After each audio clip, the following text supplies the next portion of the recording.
Olá, meu nome é Mariane e irei apresentar a vocês o resumo da minha iniciação científica no Encontro de Saberes de 2021. O título do meu trabalho é Análise Numérica de Ligações Tubulares tipo T-Buddy-Break.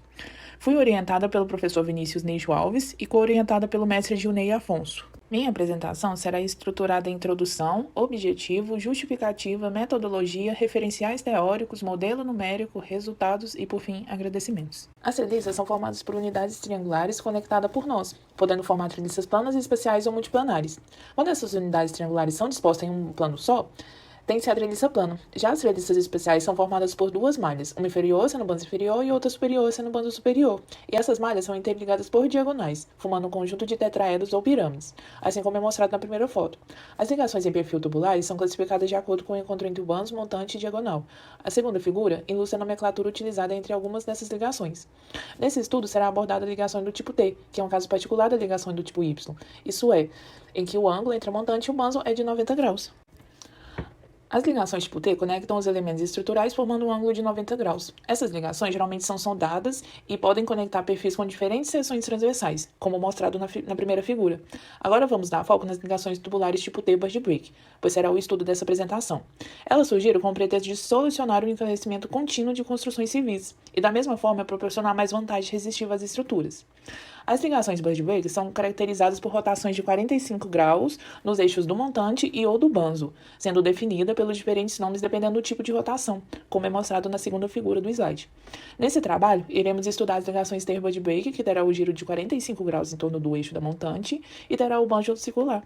Os objetivos desse estudo são avaliar numericamente as influências de carga axiais sobre ligações tubulares circulares do tipo T-Buddy-Break com perfis esbeltos, verificar a veracidade sobre o melhor comportamento estrutural desse tipo de estrutura e comparar com ligações tradicionais em construções civis para poder definir qual tem o melhor desempenho. Já a justificativa para realizar esse estudo se baseia em dois motivos. O primeiro motivo é comprovar que as ligações do tipo T-Buddy-Break apresentam vantagem em relação às ligações tradicionais, tendo maior rigidez da ligação, distribuir de forma mais uniforme a carga, além de diminuir a chance de ocorrência de flambagem no local do banzo. Já o segundo motivo é que não há nenhuma norma de dimensionamento, seja nacional ou internacional, que aborde as ligações do tipo T-Buddy-Break, podendo assim esse estudo servir de base para a elaboração futura dessas normas. Falando agora sobre a metodologia utilizada, o início do estudo se deu realizando uma pesquisa bibliográfica em busca de informações sobre as ligações tubulares do tipo Buddy-Break. Em seguida, foi desenvolvido um modelo numérico em elementos finitos utilizando o software ANSYS 2012, por meio de uma linguagem APDL, seguindo a sequência abaixo. Primeiro, definiu o tipo de análise. Depois definiu as propriedades dos materiais do montante, do banzo, seguindo por definir a geometria do modelo, tamanho da malha, tipo de elemento finito, carga e deslocamento a ser aplicado, depois definiu as condições de contorno e, por último, definiu o método de soluções. Na última fase da metodologia, após a finalização da PDL, realizou-se comparações entre a capacidade de resistência das ligações circular Buddy-Break e das ligações tipo T tradicionais, quando se utilizou perfis equivalentes. O comportamento de ligações tubulares do tipo T-Buddy-Break é influenciado por alguns parâmetros geométricos. Dentre os parâmetros relacionados, encontramos beta, 2 gamas e tal. O parâmetro B é a relação das larguras das paredes do montante, nomeado de B1, e das paredes do banzo, nomeado de B0. O parâmetro 2 gama é a relação entre a largura nomeada B0 e a espessura do banzo, nomeada de T0. O parâmetro tal é a relação feita entre as espessuras das paredes do montante, que é nomeado de T1, e da parede do banzo, nomeado de T0. Essas medidas estão indicadas na imagem no slide. O segundo referencial teórico é o critério do deslocamento limite e estabelece que a resistência última da ligação seja determinada da seguinte forma. Se o pico do diagrama carga-deslocamento ocorre antes do deslocamento de 3% de B0, a resistência última é a carga de pico, ou caso o pico aconteça após o deslocamento de 3% de B0, ou se o diagrama não tiver um pico, a resistência última será a carga correspondente ao deslocamento de 3% de B0, assim como mostrado na imagem no diagrama carga-deslocamento presente no slide. E por último, como referencial teórico, temos o modo de falha. Nesse tipo de ligação estudada, ocorre a redução do efeito de punção nas ligações em que maiores valores de beta ocasionam a maior colaboração dos cantos dos banzos na resistência da ligação.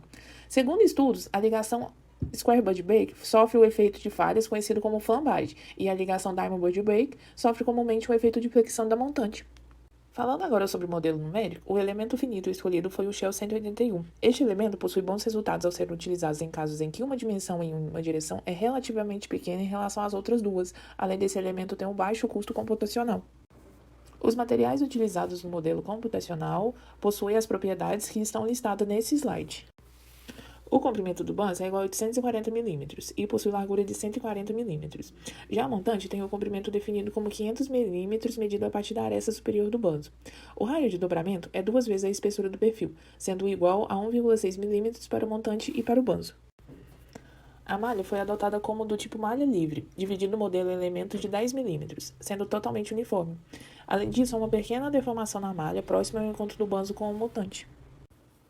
Nas condições de contorno, uma das extremidades do banzo foram restringidas às translações nas direções dos 3 eixos, x, y e z. Na outra extremidade, apenas nas direções x e y. Já na extremidade livre do montante, foi restringida apenas a translação na direção y.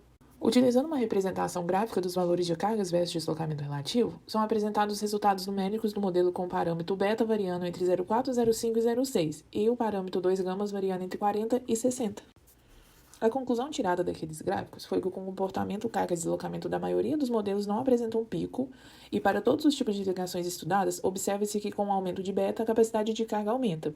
E por último, com relações ao parâmetro 2 gama, ocorre o contrário. Com o aumento de 2 gama, há uma diminuição da capacidade de carga da ligação, isso para todos os modelos estudados. Já nesse slide, os gráficos abaixo são referentes às ligações T tradicionais. Nessa tabela se dá a comparação da ligação T tradicional e a ligação circular Bird Break. A conclusão que podemos chegar após observar essa tabela é que as ligações circulares Bird Break são aproximadamente 4 vezes maiores que as cargas resistentes da ligação T tradicionais. Por último, gostaria de agradecer à Universidade Federal de Ouro Preto e o Programa de Iniciação Científica pela oportunidade de realizar o projeto e por oferecer um ensino com excelente qualidade de forma totalmente gratuita.